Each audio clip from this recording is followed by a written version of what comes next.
ৰাজনৈতিক দলে আবুল তাবুল বকিবলৈ আৰম্ভ কৰিছে।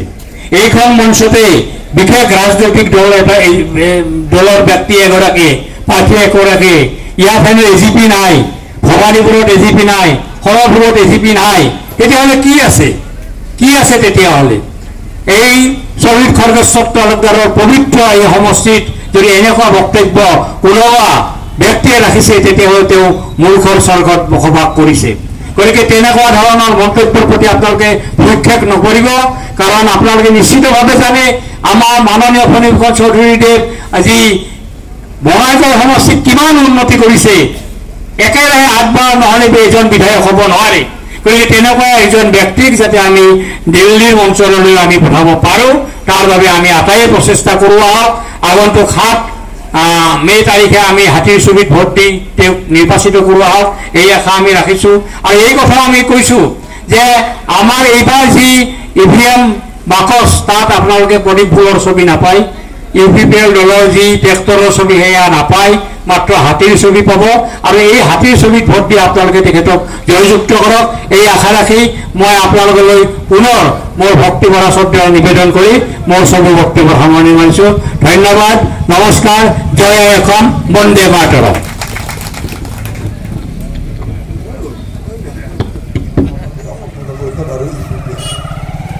এই 3টা দলৰ মই প্ৰাৰ্থী আৰু এই নিৰ্বাচনটোত আমাক জয়যুক্ত কৰাৰ কাৰণে আমি অসম গণ পৰিষদ যেনেধৰণে আমি ৰাইজৰ কাষ চাপিছোঁ, একেইধৰণে ভাৰতীয় জনতা পাৰ্টীয়েও আমাক নিৰ্বাচিত কৰাৰ কাৰণে, মিত্ৰজোঁটক নিৰ্বাচিত কৰাৰ কাৰণে, জয়ী কৰাৰ কাৰণে তেওঁলোকে উঠিবলৈ লাগিছে।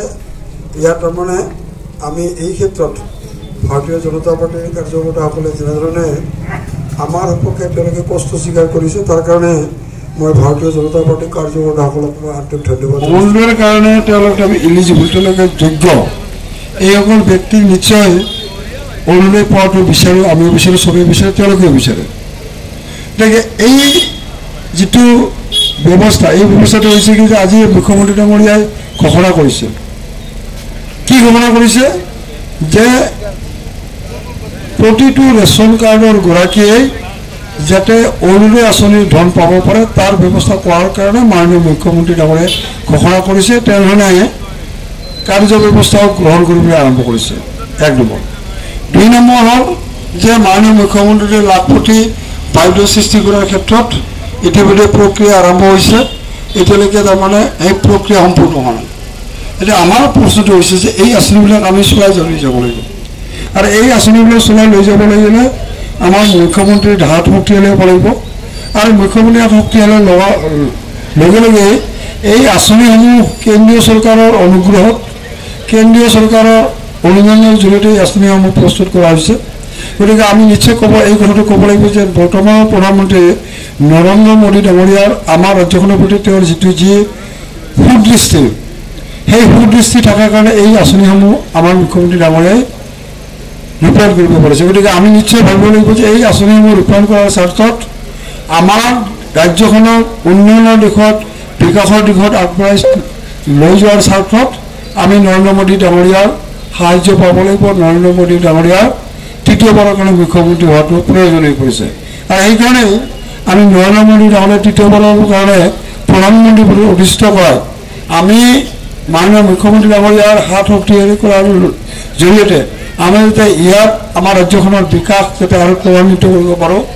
আমাৰ যিসমূহ আঁচনি মাননীয় মুখ্যমন্ত্ৰী ডাঙৰীয়া চৰকাৰখনে গ্ৰহণ কৰিছে, সেই আঁচনিসমূহ যাতে কোনো ধৰণৰ ব্যাহত নহয় তাৰ ব্যৱস্থা কৰিবৰ কাৰণে আমি নিশ্চয় আমি নৰেন্দ্ৰ মোদী ডাঙৰীয়া প্ৰধানমন্ত্ৰী পদত অধিষ্ঠিত কৰিব।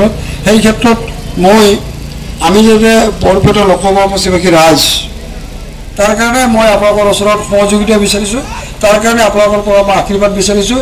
আৰু মই আশা কৰিছোঁ যে মই বঙাইগাঁও সমষ্টিৰ যি জনসাধাৰণৰ যি সম্পৰ্ক, আপোনালোকৰ সহযোগিতা পালে মই নিশ্চয় আপোনালোকৰ লগতো মোৰ একেই সম্পৰ্ক মই গঢ় দিবৰ কাৰণে সক্ষম হ'ম। মাত্ৰ আপোনালোকৰ আশীৰ্বাদ বিচাৰোঁ, মাত্ৰ আপোনালোকৰ সহযোগিতা বিচাৰিছোঁ।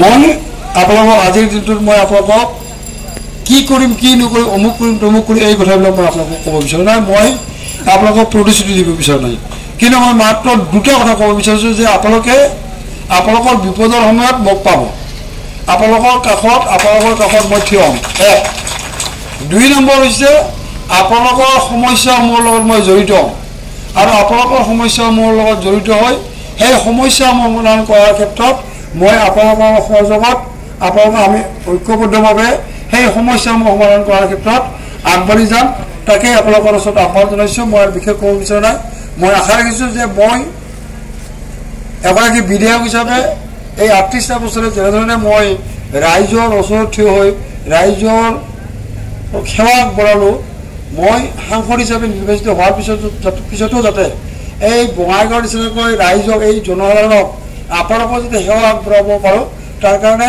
মই ভগৱানৰ ওচৰত প্ৰাৰ্থনা জনাইছোঁ তাৰ কাৰণে আপোনালোকৰ সহযোগিতা বিচাৰিছোঁ তাৰ কাৰণে আপোনালোকৰ আশীৰ্বাদ বিচাৰিছোঁ এইখিনিকেই পুনৰবাৰ আপোনালোকক মই অৱগত কৰি পুনৰবাৰ আপোনালোক সকলোকে মই আন্তৰিক শ্ৰদ্ধা নিবেদন কৰি মই মোৰ বক্তব্য সামৰিছোঁ ধন্যবাদ